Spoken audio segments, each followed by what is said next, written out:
Welcome to a quick Foxy Tech Tips tutorial on finding your phone number on iPhone.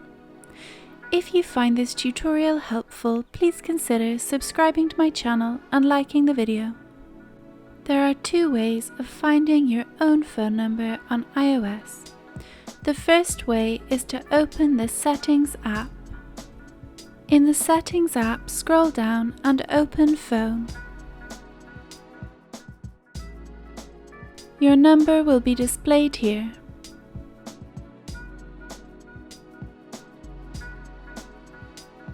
The other way of seeing your number is to open the Contacts app. In Contacts, select My Card from the top. Your phone number should be displayed here as well.